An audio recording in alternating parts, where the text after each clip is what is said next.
Luke chapter 10, verses 38 through 42. This is the story of Mary and Martha when Jesus comes to visit. Let's jump in. As Jesus and his disciples were on their way, this is the opening to the whole story. This is our intro. So Jesus is traveling not alone, but with his disciples. We know he just sent out 72. So they're quite the crowd now as they travel. And anybody hosting them has quite a bit of work ahead of them. So that's the first part we've got. He came to a village where a woman named Martha opened her home to him. So a couple things there. They're on their way. You should maybe ask yourself from to where. The answer, of course, would be Jerusalem.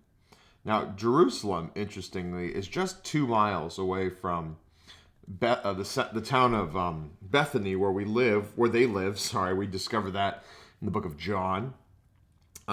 So what it would appear is that Jesus comes, maybe straight down to Bethany and returns there several times throughout his earthly ministry in the southern region of Israel. And maybe Mary and Martha's home is something like Capernaum, or the city of Bethany is something like Capernaum up to the north. So Jesus is kind of checking in and getting things ready as he goes about doing his ministry in the south. So they're on their way to Jerusalem. He comes to a village where a woman named Martha opened, look at that, her home to him. So Martha appears to be the owner of the home. There's a couple ways that could happen. One, she could have great means, just financial resources. The second would be that she's a widow. We don't know which the case may be. But we could also, from other texts, maybe infer that Mary lives with her and potentially even Lazarus. But in any case, it is Martha's home, and she is inviting Jesus to stay with her. So let's go to our plot arc, and we'll start at the beginning. This is kind of the opening sequence. We'll go 38a and 38b. So 38a is Jesus is traveling with his disciples and stops by Bethany, which again, Bethany's not given in the text. We just know that from the book of John. And then 38b is Martha opens her home to Jesus. So she wants to host Jesus. She is happy to take on the, no doubt, burden of having Jesus and his disciples over. I mean, we could be talking about a huge crowd here that Martha is having over at her home. So we come to the next portion of our story. She had a sister called Mary, who sat at the Lord's feet listening to what he said. Now, this doesn't seem like a big deal.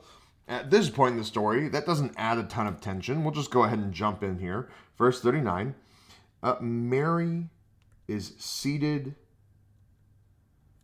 at Jesus's feet. And that's not a big deal until we get to this next moment here. Verse 40. But Martha was distracted by all the preparations that had to be made. So the first way in which this plot thickens is that the preparations are not finished yet. So we'll go back right immediately to our plot arc, and we'll just start in here at 40a.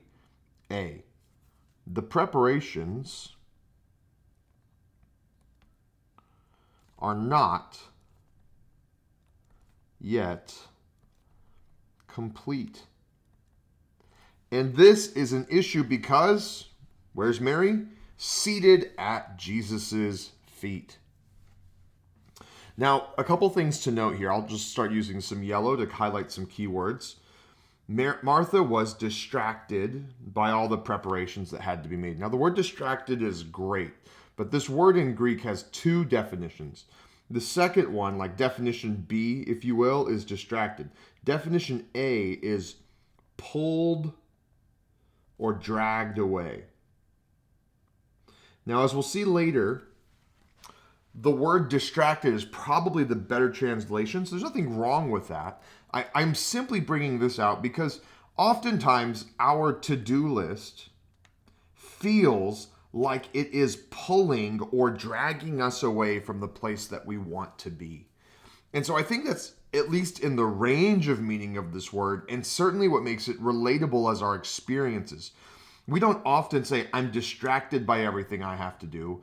What we usually say is, I'm pulled away. I'm dragged away by the things that I have to do. We feel like they have a pull over us.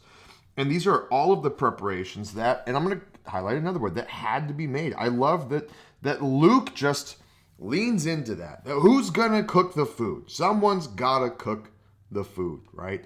And Martha feels just pulled away by these things. So we'll come back here. The preparations are not complete. We'll go 40b. Martha is distracted, and we'll just say pulled away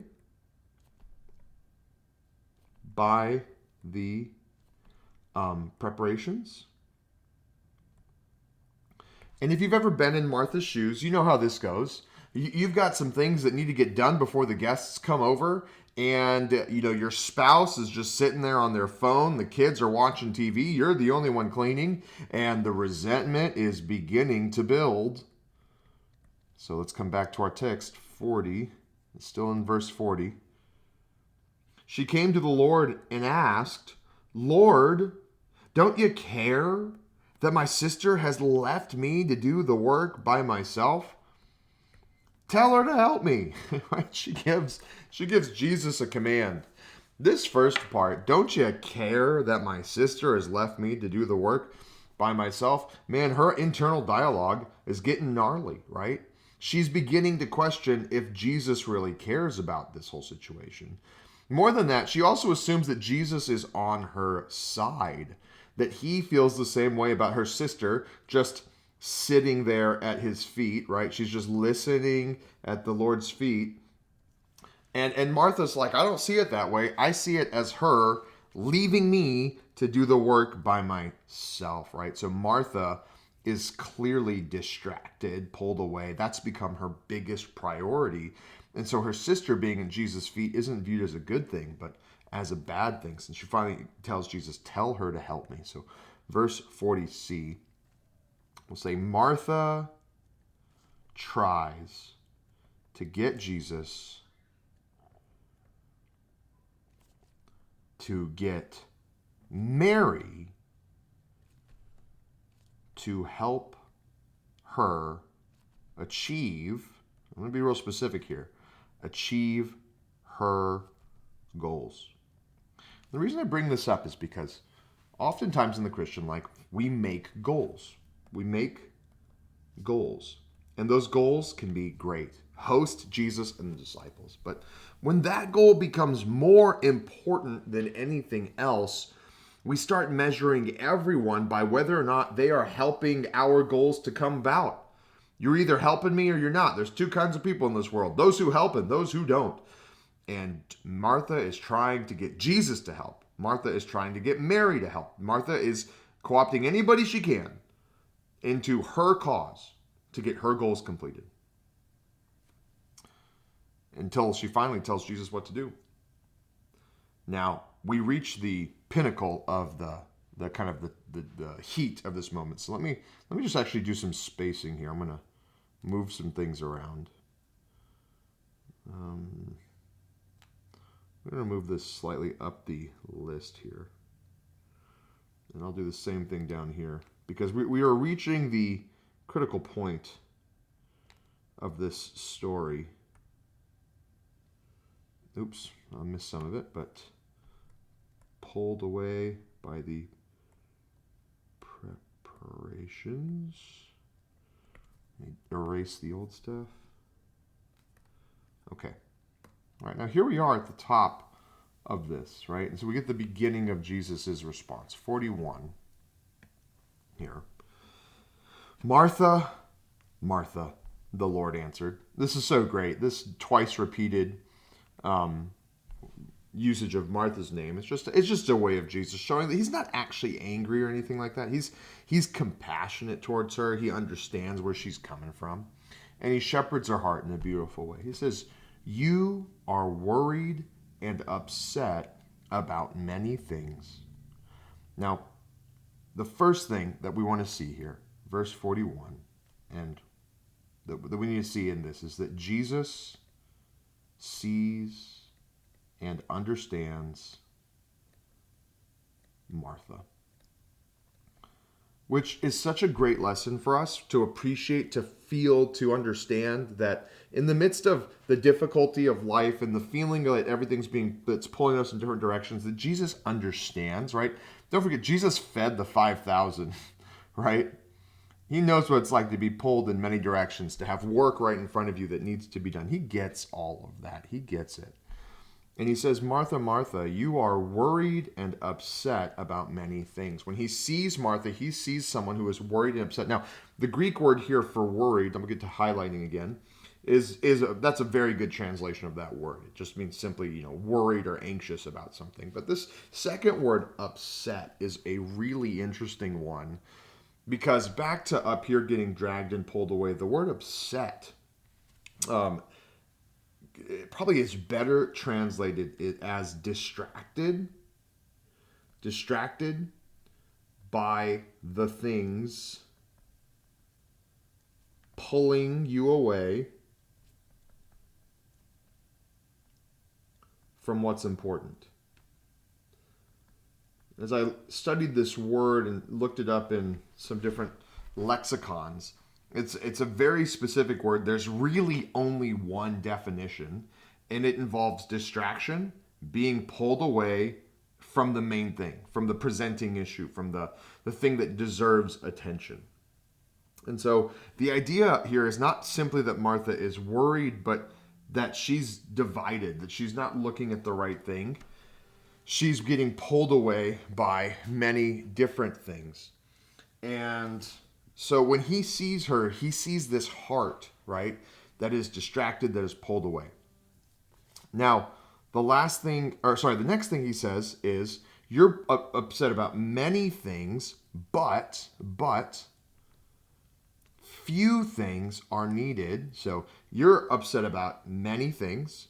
However, few things are needed, or indeed only one. And this is the height of the whole story right here. 42a, there is only one thing you need. This whole situation from here to here, this whole thing is a battle of felt needs. Our life is filled to the brim with felt needs, things we think we need to have done. This must happen. And the climax of this story is none of that really matters. You only need one thing. If you have Jesus, you don't need the breath in your lungs. You don't need food. You don't need a family. You don't need a house. You don't need life. Not here on this planet anyway. You have Jesus. And that's a powerful truth. If we need to edit out some of the things that we've been committed to in this life, it's a super powerful one. When we think about ministry, which is the word service. Let me go back to the text real quick, point out something that I didn't highlight earlier. But when he's saying, left me to do all this work by myself, all of these preparations that have to be made, I forgot which one it is specifically, whether it's preparations or all of the work. I think it's all of this work. The word is actually service. She's left me to do the service by myself, which is the same word for ministry and the same word for deacon, right? She's basically saying, my sister's left me to do the ministry by myself. That's how we would say it today. right? And it was like, oh, the ministry is the most important thing. I've got to get this thing done. I've got to get this ministry done that I'm doing for the Lord. And Jesus is like, yeah, no, there's only one thing you need to do, really, at the end of the day, and that's be with him. Now, that's not to say that there's not good reason for us to have jobs and to do other things, but those things should never be the thing that keeps us from being with Jesus. And that's heavy. That is heavy, but that is the truth. So back to our text over here. Because this is true, because there is only one thing that is needed, Mary has chosen what is better. When she decided not to make the preparations happen, instead to sit at the feet of Jesus, she made the better choice, and it will not be taken from her. If you're wondering what is it in this, the answer, of course, is the Lord. The Lord will not be taken from her. To sit at the Lord's feet will not be taken from her. She is going to stay here. I'm not going to ask her to go do what you're telling her to do. And he puts it in such a profound way when he says, it will not be taken from her. It makes Mary realize, it makes Martha realize she is asking Jesus to be taken away from Mary. Martha is asking Jesus to be taken away from Mary. Now, we don't think of it like that all the time, but that's exactly what's happening here. So, super heavy, super important for us to understand on the second half of this, 42b, so here Mary's decision is upheld, and we learn that ministry should never take us from Jesus. So beautiful lesson throughout this whole story. A really heavy one. The applications to life are unending. But we could go through our whole life and bring this pass-through filter on it and just say, is this truly a need? Is this truly a need? And we could go through and we could begin to eliminate a lot of the fluff in our lives. And it's not that we shouldn't do anything else but be with the Lord. We're told in the New Testament to have jobs and to do all of these things. But again, the issue is when we are not at Jesus's feet because we're always serving the cause, where we are missing the point. And so this is a lot like a couple chapters or a couple verses prior when Jesus said, rejoice that your names are written in heaven, not that demons submit to you. Same idea here. We have to always make sure that the Lord is more important than what we're doing for the Lord. So really powerful text, and what a great lesson for us all.